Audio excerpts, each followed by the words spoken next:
The theme of our talk today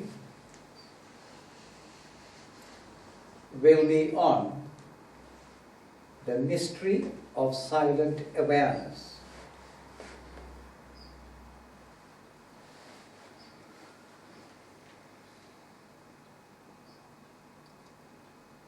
There is a very profound mystery in this silent awareness.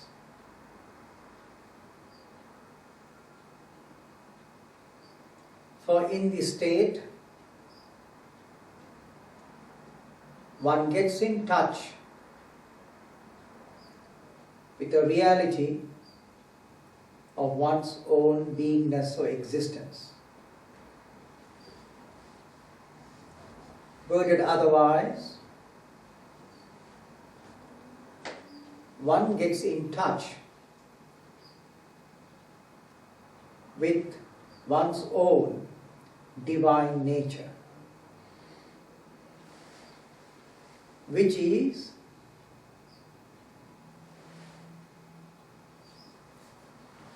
the truth of life, which is your real nature. So at the present moment, each one is very much alive to his human nature. This one has to forget. And thereafter become alive to one's own divine nature.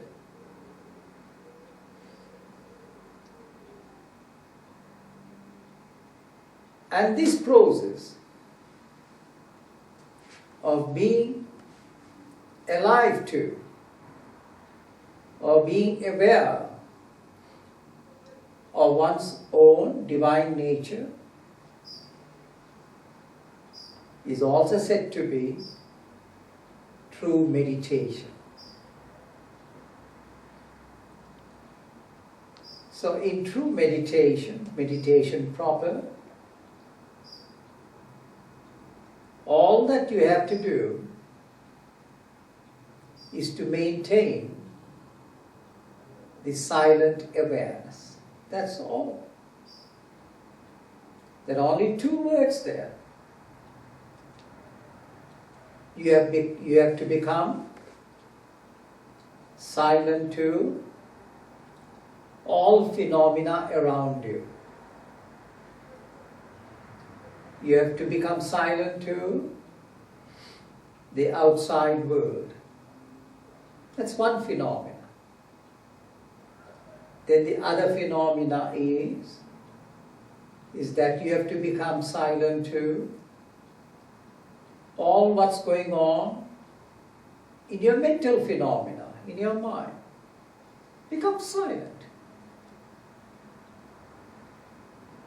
And having become silent, then thereafter, there's one more thing that has to be done. You have to become silently aware. All these years, you were not aware. So now consciously, you have to become aware. Aware to the inner presence within you. That's all. To become aware. But in order to be so aware, you have to let go or forget the other two with which you are currently preoccupied or entertained or involved with. You have to totally forget it. So you have to forget. That is why the inward silence. The inward silence. So in that state of inward silence, as you close your eyes, you have let go the world. You have forgotten the world. It has disappeared. It would be nice if it disappears forever. But temporarily it has faded away and gone away from your mind. So that's a good thing. And that's why you close your eyes. To lose this outside phenomenon. To become unaware of it. But then, your mental world is still actively functioning. So that too also, you have to let go. You have to still it. That is why it is said, so this mental phenomena also, one has to forget it. In fact, we'll put it in one short word. You have to forget yourself. How nice it is. If you can forget yourself. So, once you forget yourself for all what you are, it doesn't matter what you were before, with your psychological discords, with your psychological aberrations, with your psychological disruptions, whatever they were, it doesn't matter. It doesn't matter what it is. Don't worry about it. Just forget it. Just forget it. For the time being, just forget it. So you have forgotten the world, you forget the world, and you like to forget the world. Especially when you retire to sleep. Why? Because you know the value of sleep. What a benign thing it is. And therefore, you certainly want to forget the world as you retire to bed. To get to sleep, you forget it. And then, thereafter, you also wish to forget yourself. However much you may have been disturbed or tormented, you would like to forget yourself too, for the time being. Because that sleep is so profound, so invigorating, so refreshing. So, automatically, you want to forget yourself. And you will. Because you feel the need for it. The need to forget yourself. Because you know that if you keep on embroiled in your mind, you won't fall asleep. So automatically you want to have a shutdown of your mind. You want to shut it down, shut down. So similarly also, here too also, you shut down. You forget the world, it's shut down. You forget your mind and its phenomena, it's shut down. Then having done that, then thereafter, you become consciously aware, alive, be still. Silently aware, you become aware. It's a new habit. It's a new practice. Of course, all of you know very well that any new habit or a practice initially has a little bit of resistance. You've got to get used to it by and by until you become more and more comfortable in maintaining this silent awareness. So you can only succeed by repeated effort. There's no other way. There are no shortcuts in this. By repeated effort, consciously, you wish to get into this state. Having understood the very profound state of it, you must understand how profound it is. Because by experience, all of you know very well how profound the deep sleep is. It's by your own personal experience. Therefore, you consciously want to get into that sleep every night. Similarly also, here too also, it is something very profound. Only when you understand how profound it is, will you want to get into that state. So therefore, that is why it is said, be still and know that I am God. Be still. Be mentally still and know that I am God. But how is it so? By being mentally still? How am I going to get in touch with the reality of my being? How am I going to do it? Let me understand this. So that is why it is said, man was made in the image of God. Of course, God has no images. God has no images. But man was made in the imageless image of God. But where? Where? That's where you would like to be. Where was it made? If you can know where it was made, of course, then you would like to make an effort to be there and be in the image of God. So when you get there, you would automatically be in the image of God. But where? And how? So that is why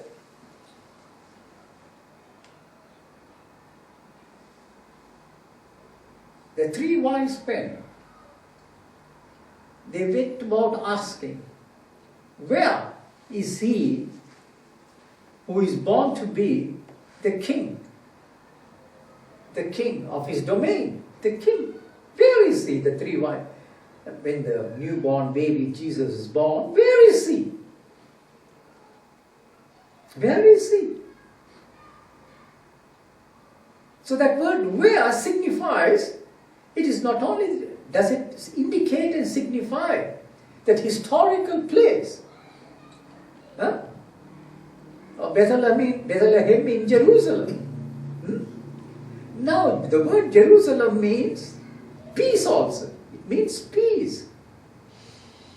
So, now we'll come to that. Now here, that where indicates that place where you too also could be.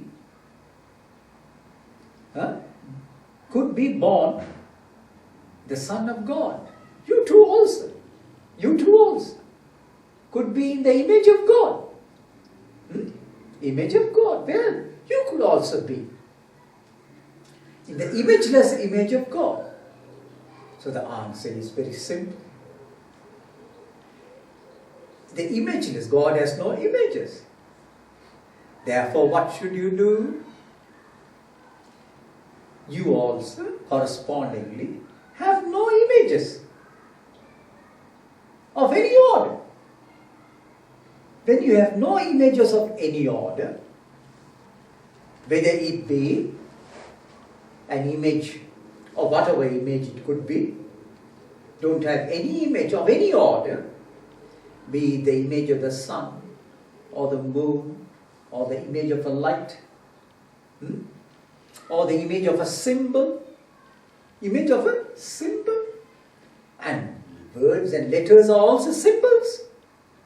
So, no images of any order. When you have no images of any order, and when does it transpire? When you have no thinking process. When your mind gets into a state of no thought. When you are in a total no thought state, a total shutdown has taken place. Total shutdown. And in the total shutdown, there are no images, no forms, no words, no language, no letters. None of that is there. Because when you formulate thoughts, they are letters made up of words and letters. None of that is there. So in that state, remain there. So when you are able to be in that state, that imageless state, you are automatically in the image of God. Automatically.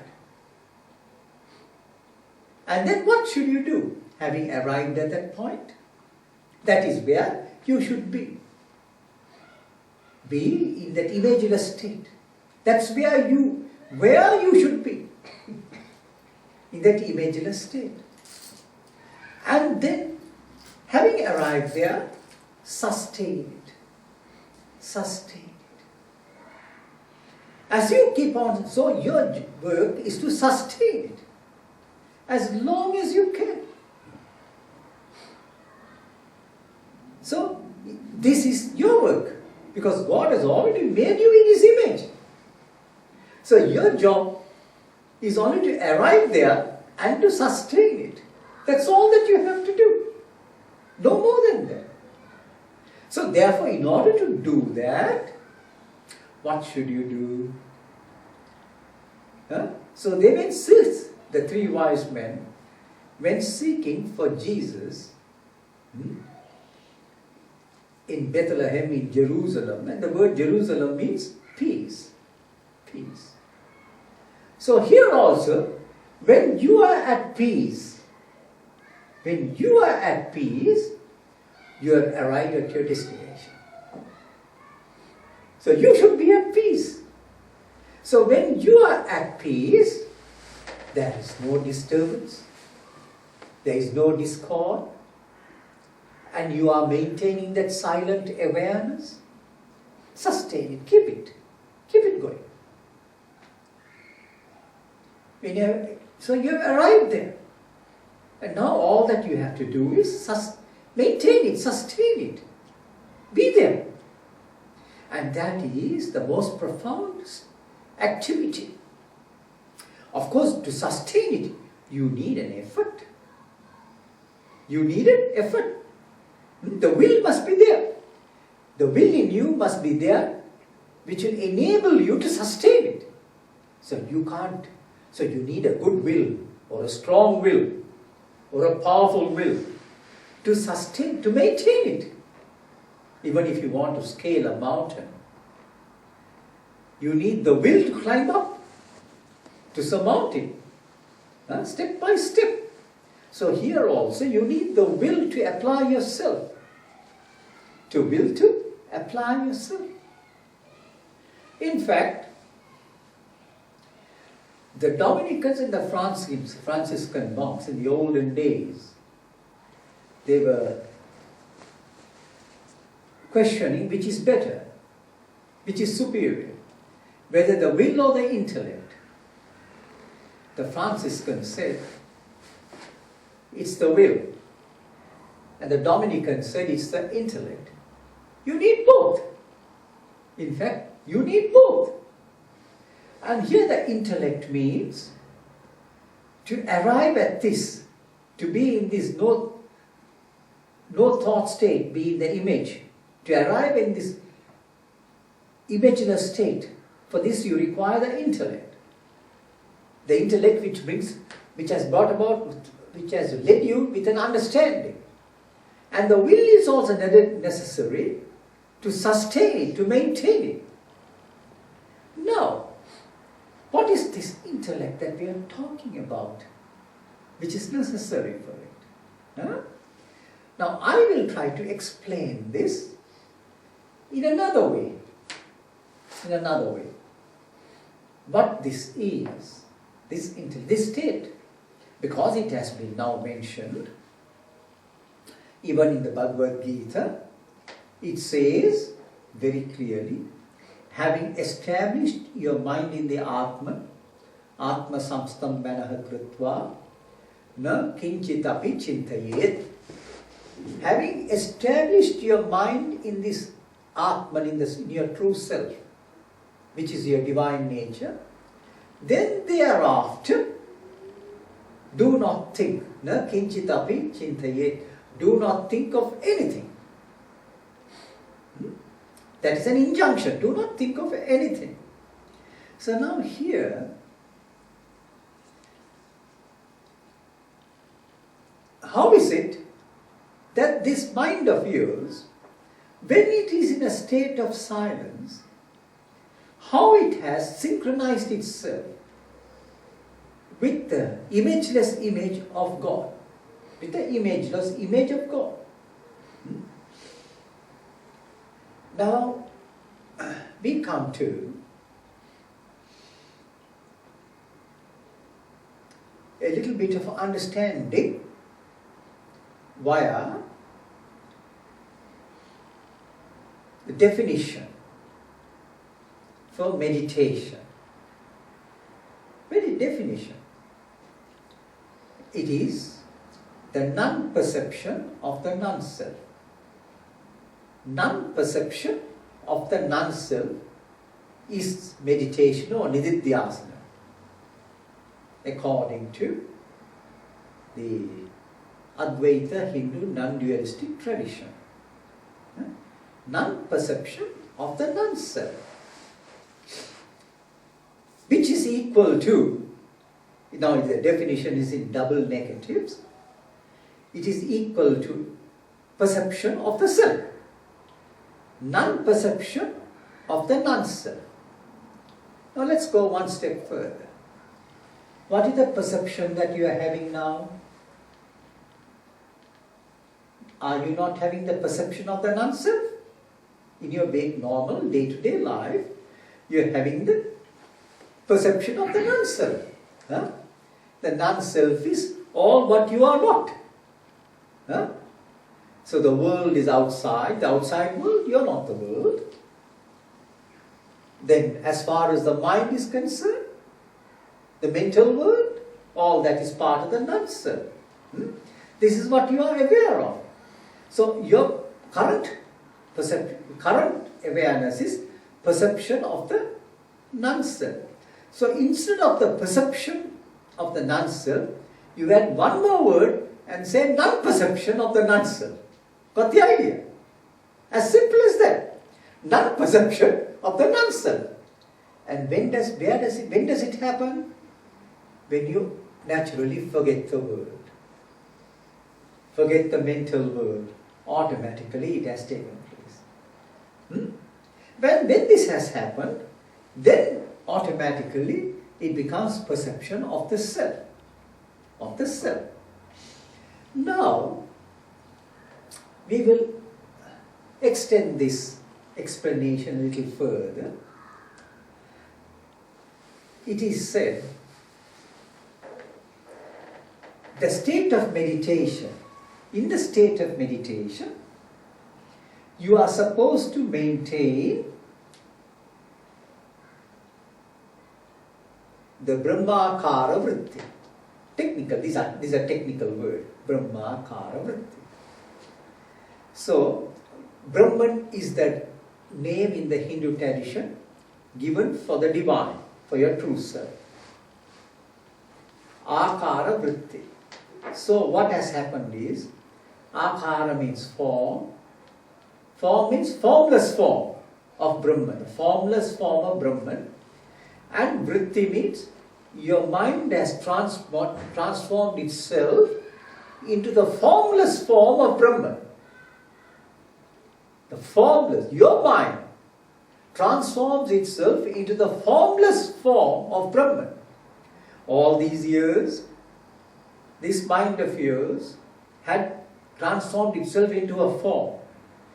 The form of this glass when it saw the glass, the form of the flower when it saw the flower, the form of a picture when it saw the picture.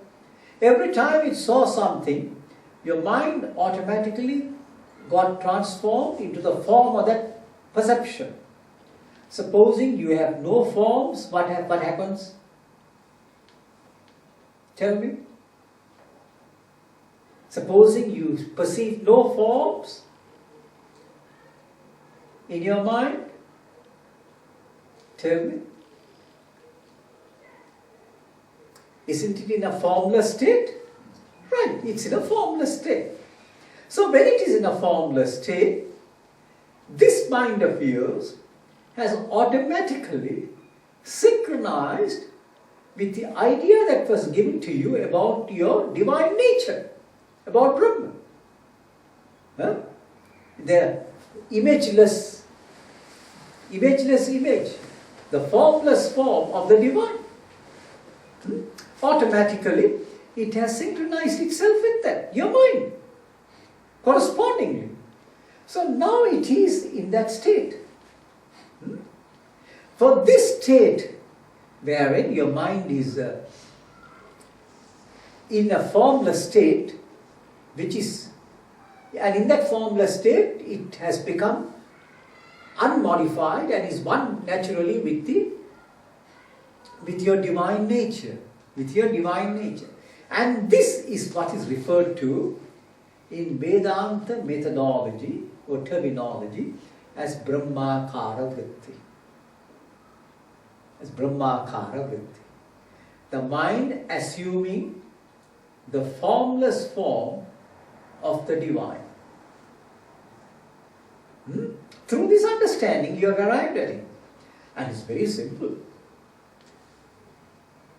Automatically, whenever you keep quiet and when you maintain that state of silent awareness, automatically it has got into that state. Now, when you are in that particular state, the next thing that you have to do is maintain it. Maintain this state. So, in order to maintain this state, you need the will. And so, on one side, you have the intellect or the mind of yours, which has now automatically got into this corresponding state of the Atman, and then being in that state, you maintain it. This state of affairs, could I use another word for it? Very simple. Very uncomplicated. Another word for it is non-dual awareness. See the whole thing. This is called non-dual awareness. Because there is no duality there. I and you this is the duality. I and the universe, this is the duality. This duality has disappeared, has gone away. So when this duality is no more present, then it is non-dual awareness. This is non-dual awareness. Now, previous to this, your vision was a vision of multiplicity, wasn't it? Fragmented. Was a fragmented vision, which contained multiplicity. The trees and the mountains and the sky, this was the multiplicity, fragmented by all of this. When it is not fragmented by all of this, it is one, it is whole, unfragmented, and therefore non-dual. Non-dual. Do you need a whole heap of philosophy to get into this? You don't. It's so simple, so direct. To arrive at this point. So therefore, once you have reached this state, now you are still. Be still. Be still. Be silently aware. Forget everything. Tell me the things that you have to forget. Tell me what and what you have to forget. Come on, tell me. Everything. Of course, everything in a nutshell, that is true. But what and what have you to forget? World himself. Yes, exactly, world. And the and yourself. You have to forget yourself. Yourself as so and so. Your individual self with all its immediate current problems and psychological discords. This self of yours, you have to forget. What else have you to forget? What else have you to forget? Your mind. Yes, of course, you forget. When you forget your mind, everything is forgotten. That is true. Because it forgets the awareness. Like No. You are participating in that. No, that will come later on. Right now, you have to initially forget certain things, which seem to be dear to you. You hold on to those things, You hold on to many things. You have to release them, let go them. Let go them.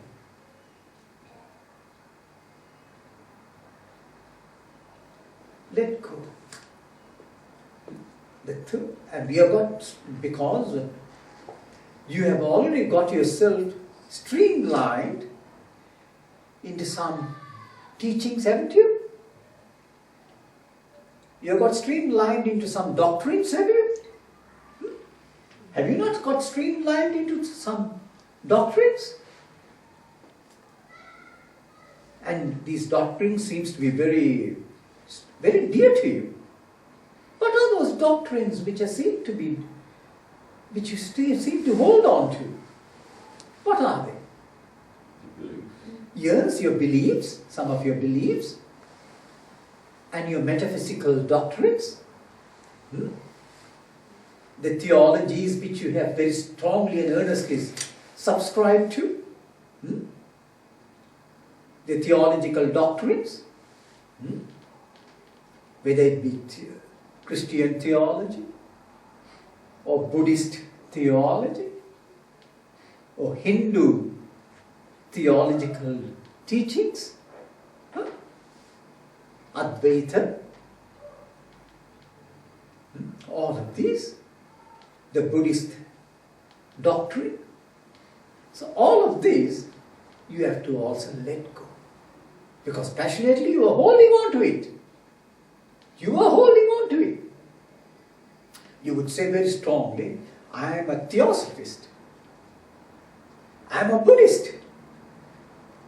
You would say that. Or you would say, I am a Christian.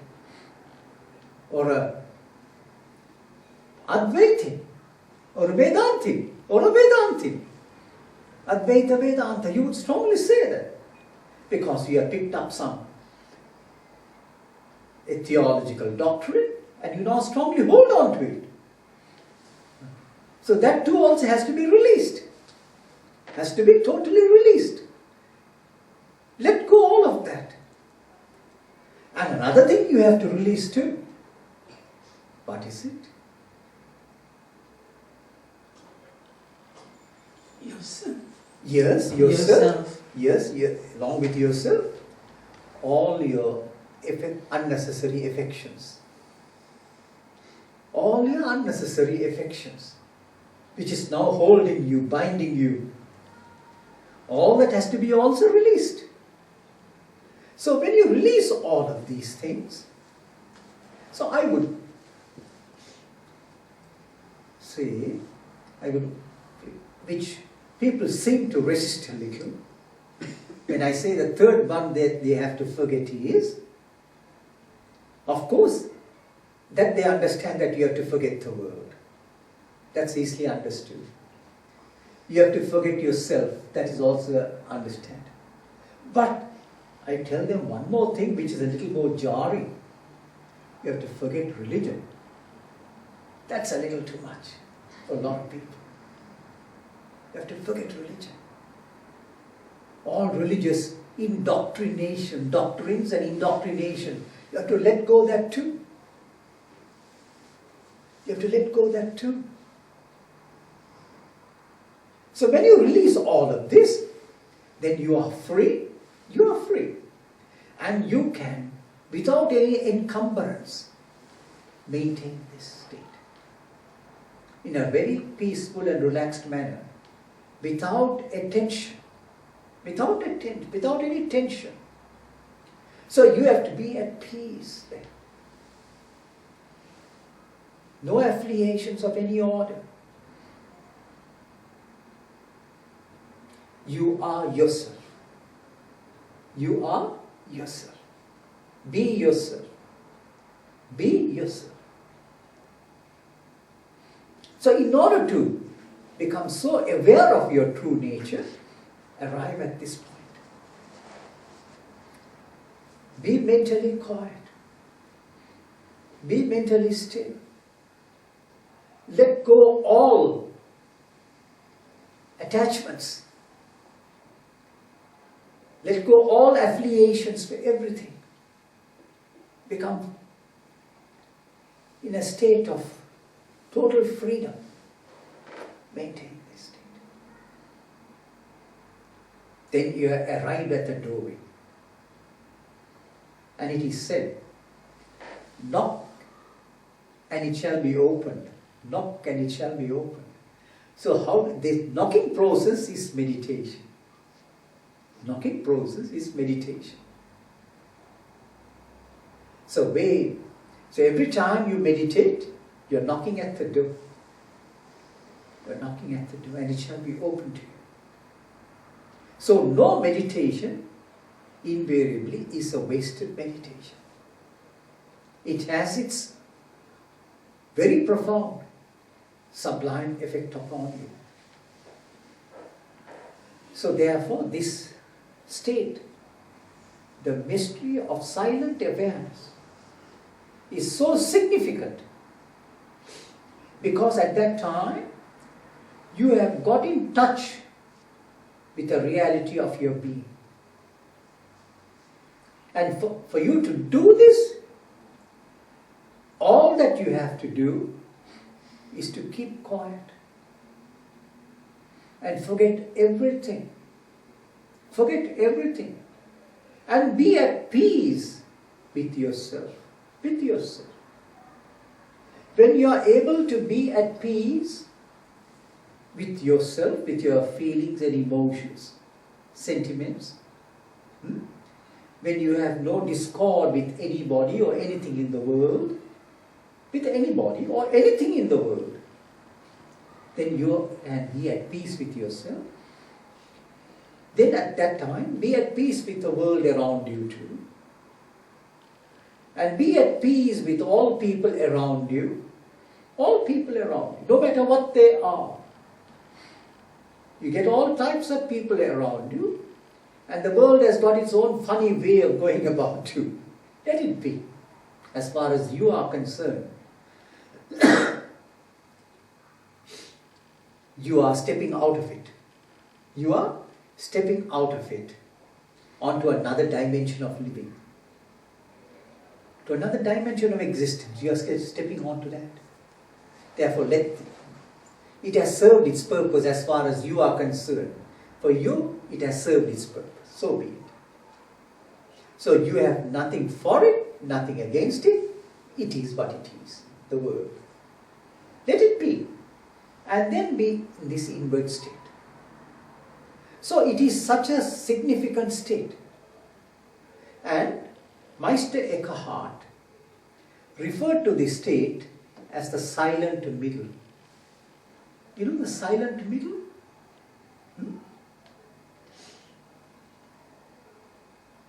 When you are silently in the middle, neither you are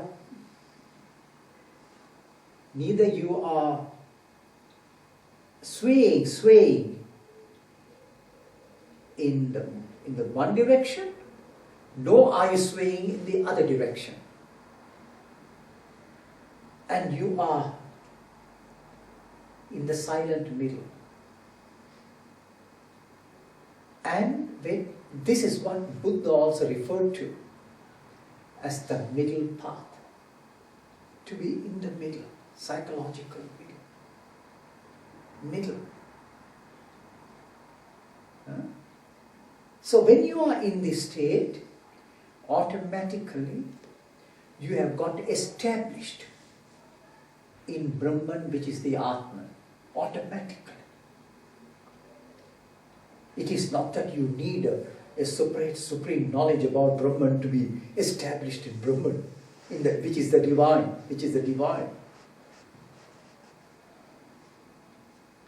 And what is the divine?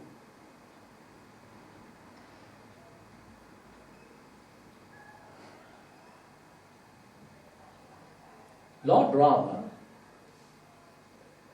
asked his preceptor, what is the divine?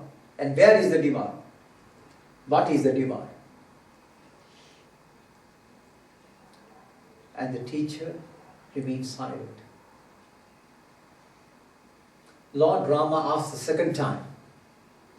The fourth answer has not come back. I'll ask him again. Still there was silence. Then out of impatience, Lord Rama asked the third time, what is the divine? And the preceptor replied, I am revealing it to you. You are failing to grasp it. The divine cannot be expressed, cannot be revealed. By not expressing it, by not revealing it, but it is very much there.